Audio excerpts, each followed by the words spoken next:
Ok, boa tarde a todos. Presidente Jair Bolsonaro, esse é um dia importante para todo o Brasil. Primeira-dama Michele, obrigado por ter vindo. Ministro Braga Neto, meu amigo Floriano, presidente dos Correios, doutora Patrícia, Marcelo Morales, nosso secretário. Gostaria de cumprimentar também os nossos ministros Damares, o Heleno aqui presente, o Marcelo, a todos que aqui estão, a todos os nossos parlamentares, nossos líderes de governo, né, a todos os cientistas, pesquisadores, diretores de unidades de pesquisa aqui presentes, a imprensa, obrigado por ter vindo para divulgar isso que com certeza vai auxiliar muita gente. Em fevereiro, no Ministério, nós criamos a Rede Vírus MCTI. A Rede Vírus é composta de cientistas, pesquisadores, especialistas do setor, de forma que eles nos dessem as diretrizes para combater o vírus. Lembrando que a ciência é a única arma que nós temos para combater o vírus. É ela que faz o resultado como um todo. E eles colocaram 5 prioridades, né, que o Ministério seguiu à risca. Primeiro, buscar um remédio de reposicionamento, é o que nós estamos tratando hoje.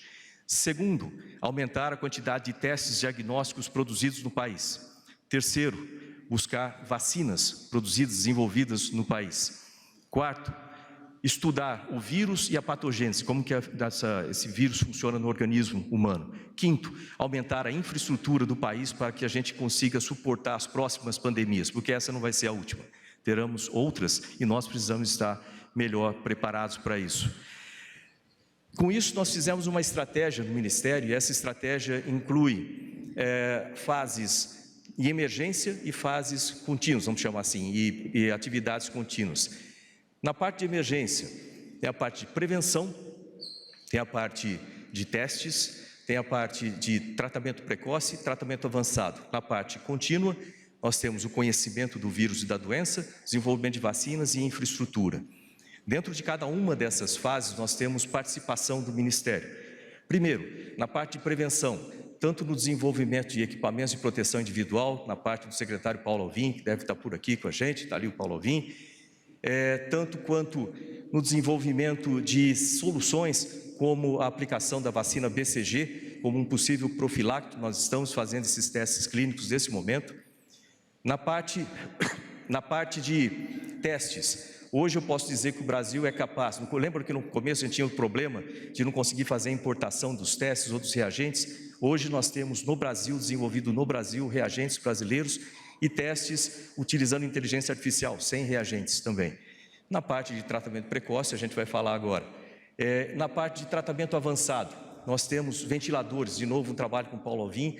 Hoje o Brasil consegue produzir ventiladores pulmonares completamente desenvolvidos no Brasil pela indústria brasileira, sem depender de nenhuma peça importada. Também nós temos nessa aí o tratamento com plasma convalescente sendo desenvolvido no Ministério, que também é extremamente importante para o tratamento de pessoas já em fase mais avançada. Na parte de conhecimento da doença, nós temos estudos de sequenciamento genético do vírus em todo o Brasil, com laboratórios ligados ao Ministério e universidades. Isso é importante para conhecer o vírus. E nós financiamos também o conhecimento através do CNPq, né, o professor Evaldo está ali, através do CNPq, uma série de estudos com relação à patogênese, como é que esse vírus funciona no corpo, inclusive a parte social. Na parte de vacinas, estamos financiando 15 vacinas diferentes no Brasil, vacinas nacionais, né, desenvolvidas e que precisam desse conhecimento nacional. O Brasil é muito bom em desenvolvimento de vacinas e produção de vacinas. Na parte de conhecimento de infraestrutura, né, nós aumentamos em 13 laboratórios de campanha no Brasil todo para fazer testes e também 14 laboratórios que eram nível 2 de biossegurança foram aumentados para nível 3 de biossegurança. Nós temos já um projeto já em andamento para a construção do laboratório de biossegurança 4, que vai ser o único da América Latina e que vai ser associado justamente ao Sirius, né, do nosso acelerador de partículas lá no CNP em Campinas. Falando especificamente sobre a nitazoxanida, é importante ressaltar o seguinte: o Ministério de Ciência, Tecnologia e Inovações é uma ferramenta. A tecnologia está em todas as outras atividades, na agricultura, na infraestrutura, na saúde, e nós funcionamos como uma ferramenta. Então, nesse caso específico, nós estudamos o problema, buscamos soluções através da ciência, chegamos a um resultado, a um medicamento, a um produto, e aí a gente passa o bastão para o Ministério da Saúde, que é o ministério com a competência de distribuir isso pelo país e fazer a política de saúde. Nós ajudamos, nós somos um parceiro voando na ala do Ministério da Saúde, assim como com outros ministérios. O que nós temos hoje, essa apresentação da nitazoxanida, é uma coisa extremamente importante. Eu tenho falado com o presidente Jair Bolsonaro, ele tem incentivado, olha que eu passei momentos difíceis, né, tentando fazer funcionar isso. O presidente sempre foi alguém que incentivou muito esse desenvolvimento, né, desse medicamento, né, os testes desse medicamento.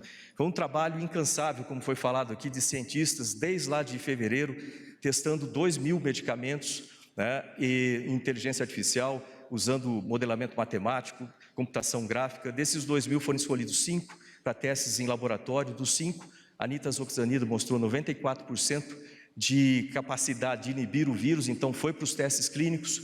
Fizemos os testes clínicos, eu confesso que no começo eu achava que ia demorar um mês, e eu estava errado. O pessoal me avisou logo, falou assim, isso aí não dura um mês, isso aí às vezes dura anos para realizar. Eu falei, a gente não tem anos, a gente tem que resolver isso agora, porque tem gente morrendo. Como que a gente consegue fazer? Aí a gente juntou um grupo de pessoas muito abnegadas, e a gente conseguiu, 4 meses. Tempo recorde, graças ao trabalho dos cientistas, graças ao trabalho dos Correios, graças ao trabalho de muita gente que dedicou dias e noites para que isso acontecesse, dentro de 7 cidades também, com as prefeituras, com as unidades de saúde, e no final a gente tem esse resultado agora. O que eu posso dizer é que nós temos agora um medicamento comprovado, né, cientificamente, que é capaz de reduzir a carga viral. Com essa redução da carga viral, o que significa isso na prática? Significa que reduz o contágio, as pessoas que tomam o medicamento, assim que faz o teste diagnóstico, descobre que está com Covid, toma o medicamento nos primeiros dias, com isso reduz a carga viral, essa pessoa contagia menos outras pessoas, reduz essa capacidade de contágio. E mais, né, diminui a probabilidade dessa pessoa aumentar os sintomas, ir para o hospital e falecer.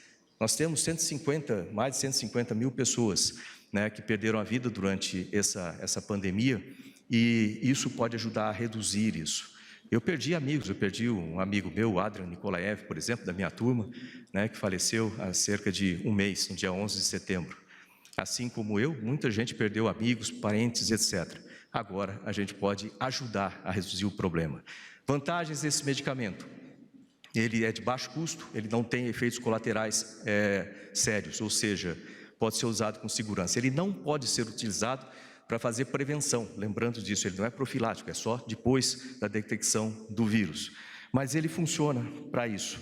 E, em resumo, nós temos agora uma ferramenta que o Ministério da Saúde pode utilizar, né, para ajudar a salvar vidas.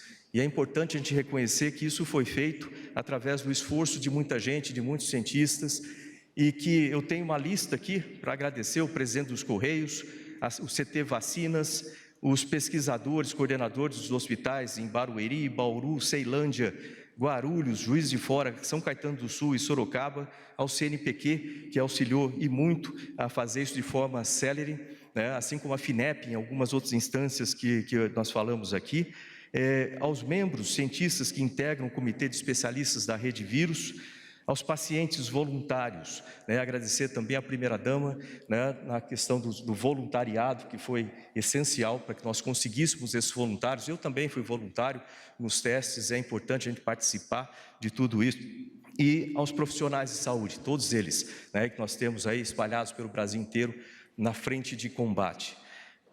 Eu queria agradecer também ao pessoal das minhas secretarias, né? Então o Marcelo Morales está ali, a Cristiane Corrêa lá, todos os que trabalham com isso, o Paulo Alvim, que eu já falei ali também, né? E principalmente agradecer ao presidente Bolsonaro pelo apoio que ele deu, mesmo nos momentos que eu estava mais chateado ali, com aquela pressa, aquela ansiedade natural de ter esse resultado rápido, né? Ele estava lá para apoiar isso aí, para a gente conseguir chegar nesse dia. Dá para ter uma noção do que nós estamos anunciando aqui hoje, né? Nós estamos anunciando algo que vai começar a mudar a história da pandemia. E isso é importante para todos nós, no Brasil e fora do Brasil. E muitas vezes eu ouvi o pessoal falar assim, pô, mas o Brasil vai conseguir fazer isso? Cadê isso aí nos Estados Unidos, Japão, que vai fazer isso? Não, nós temos cientistas de grande qualidade no Brasil, nós temos capacidade de fazer aqui no Brasil, muita coisa, a gente tem que pensar alto e tem que investir em ciência, tecnologia e inovação. Dessa forma é como a gente consegue chegar e resolver problemas e conseguir resultados esplêndidos para o país. Né? Falando uma coisa que o presidente já falou muitas vezes, veja o Japão, veja Israel, veja o que eles não têm, veja o que eles são. Veja o Brasil, veja tudo que nós temos, o que a gente não é ainda, porque ciência e tecnologia faz chegar lá. Então, gente, queria agradecer a presença de todos, agradecer muito a participação de cada um de vocês e, principalmente, agora é um momento importante que eu estou passando o bastão para o Ministério da Saúde, o general Pazuello, dar continuidade ao trabalho. Obrigado a todos vocês, sucesso e, novamente, obrigado. Obrigado a cada um dos voluntários. Obrigado.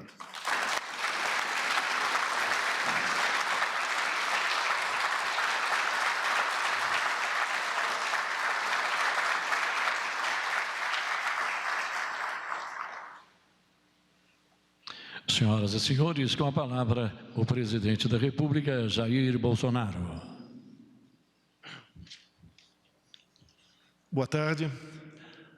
Antes de entrar no assunto, eu queria falar sobre uma notícia que está circulando. Não é fake news, ela é verdadeira, levando-se em conta o autor, mas na prática ela é falsa. Tem uma lei de 1975 que diz que cabe ao Ministério da Saúde o Programa Nacional de Imunizações, ali incluído as possíveis vacinas obrigatórias. A vacina contra o Covid, como cabe ao Ministério da Saúde definir essa questão, e já foi definida, ela não será obrigatória. Então, quem está propagando isso aí, com toda certeza, é uma pessoa que pode estar pensando em tudo, menos na saúde ou na vida do próximo. Dizer mais ainda, nas palavras do ministro da Saúde, que tive com ele há pouco tempo, ele é bem claro que qualquer vacina aqui no Brasil, Ricardo Barros, tem que ter a comprovação científica e, mais ainda, ela tem que ser aprovada pela Anvisa. Isso não é toque de caixa, nem de uma hora para outra. E nós sabemos, né, que muita gente contraiu e nem sabe que contraiu, já está imunizado. Vai obrigar essa pessoa a tomar essa vacina, que inclusive, por parte dessa fonte, custa mais de $10. Por outro lado, o nosso lado, custa menos de 4. Não quero acusar ninguém de nada aqui, mas essa pessoa está se arvorando e levando o terror perante a opinião pública, onde hoje em dia, pelo menos metade da população diz que não quer tomar essa vacina. Esse é um direito das pessoas.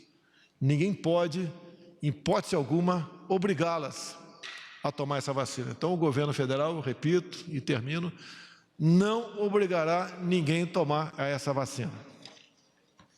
Quanto ao meu prezado Marcos Pontes, um homem que eu admiro desde os tempos em que ele foi para o espaço, ou até antes, onde um garoto, filho de família simples, logrou êxito num concurso da Academia da Força Aérea, depois o ITA também, e depois teve a coragem, que pouca gente tem, ir a quantos metros de altitude, Marcos? Quantos quilômetros de altitude? 400 quilômetros de altura. Alguns aqui, como eu, né, saltamos a 200 metros. O risco é quase o mesmo, mas com toda certeza, a 400 quilômetros realmente tem que ter muita coragem para tal, até porque a temperatura lá é menos quantos graus Celsius? Né?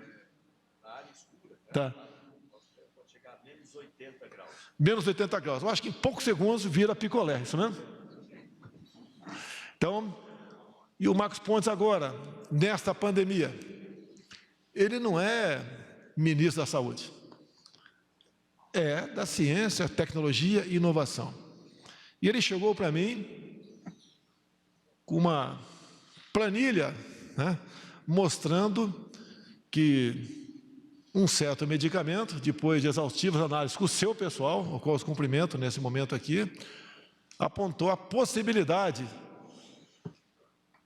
deixa eu ler aqui porque eu não vou conseguir, da nitazoxanida atingir o seu objetivo. Eu lembro a primeira vez, nós fomos no hospital das Forças Armadas. E, num primeiro momento, todo mundo desconfiava do Marcos Pontes. Qual é desse cara? Ele não é médico. O que ele pode nos apresentar de concreto tocante a isso? Isso teria que vir por parte do Ministério da Saúde. Bem, naquela época, tínhamos um ministro marqueteiro.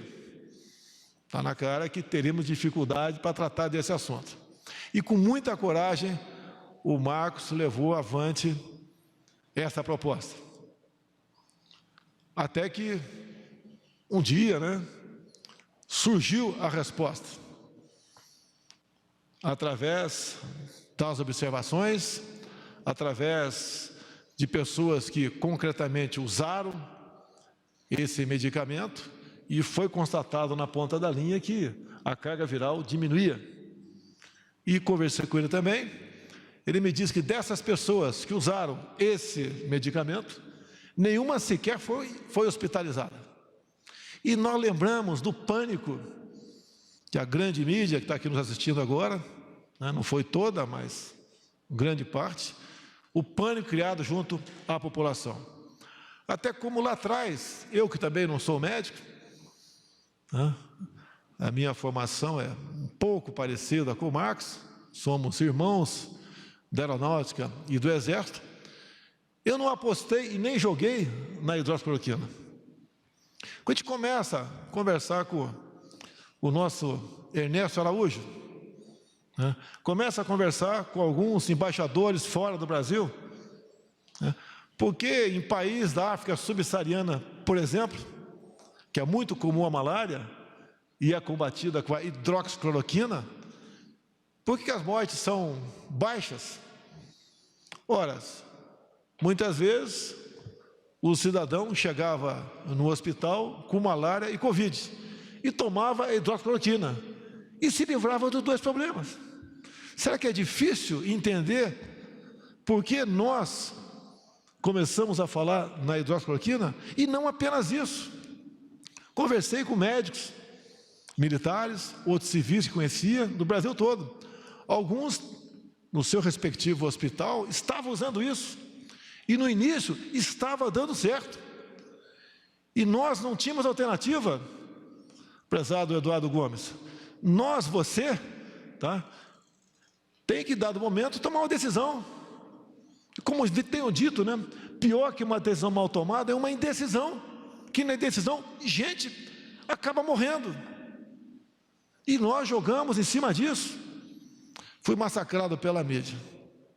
Não tem problema. Eu tenho que estar com a minha consciência em paz. E quem criticava a hidroxicloroquina não apresentava alternativas. Eu falei para o Mandetta certa vez, por que no seu protocolo só pode ser usado a hidroxicloroquina quando o paciente está em situação grave? Deixa o médico decidir. E cada médico pode decidir de maneira diferente do outro. Lógico que foi um ponto de atrito, mas não foi o mais importante, no que culminou com a sua saída, que não quero entrar em detalhe aqui agora, mas creio que a saúde melhorou um pouco com o Nelson Teik e depois melhorou também, e muito, com o Pazuello, que o Ministério precisava de muito de um choque de gestão, onde praticamente nada era informatizado, agora quase tudo está informatizado. Um ministério que atende a todos, independente da coloração político-partidária, dos 27 governadores do Brasil, ou de quase 6 mil secretários de saúde no Brasil. Essa foi a nova diretriz e aquilo que o Eduardo Pazuello fez com muita maestria.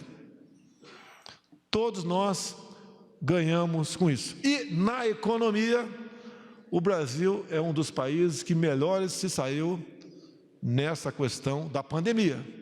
Até porque a equipe econômica, junto com alguns outros ministérios também, trabalharam com muita maestria o auxílio emergencial, porque 40 milhões de pessoas perderam a sua renda. Imagine a questão social que nós teríamos no Brasil se as pessoas não tivessem o mínimo para sobreviver.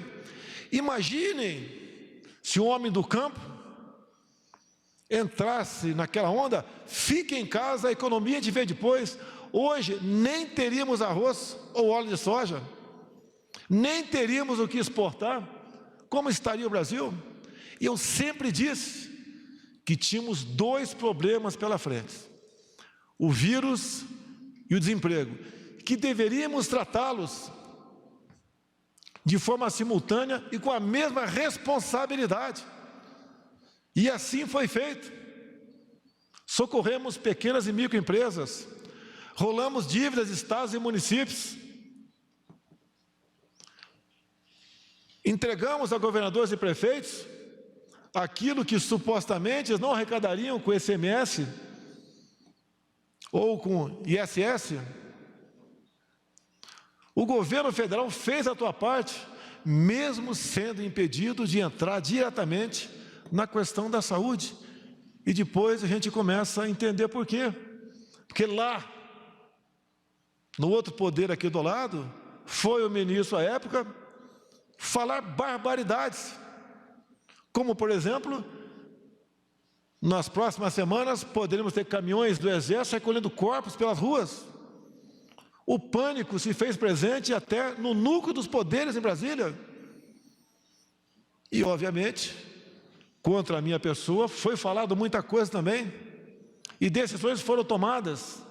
Creio eu, se eu tivesse como ajudar na condução dessa questão, os danos, as mortes seriam muito menores em números.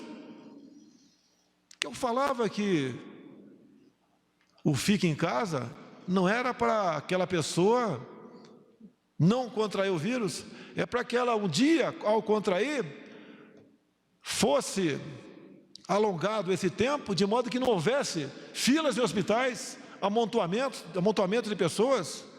E outra coisa grave, com aquela história, fique em casa, quando tiver falta de ar, você procura o médico.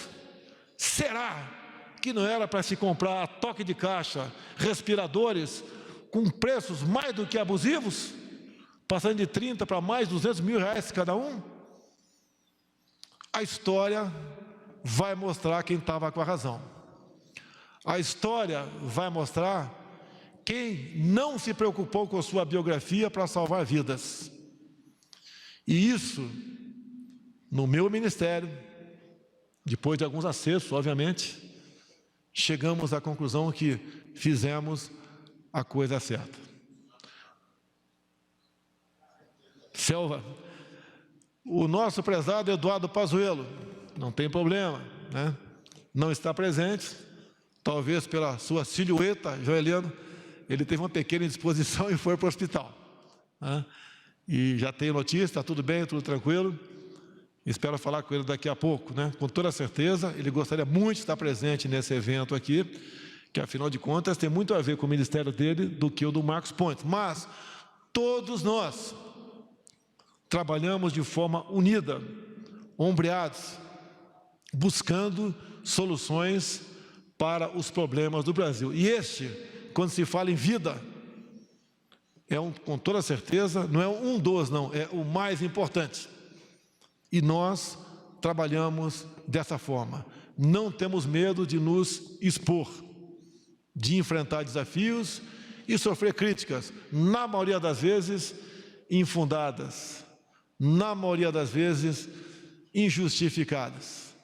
Eu sonho ainda, prezado general Heleno, de um dia termos uma imprensa no Brasil, livre ela já é, mas uma imprensa responsável.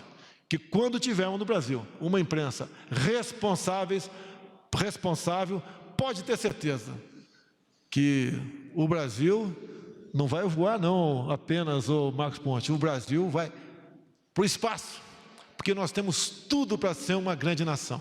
E mais importante, daquilo que Deus nos deu, terras agricultáveis, biodiversidade, riquezas minerais, áreas turísticas, nós temos um material humano no Brasil que ninguém tem.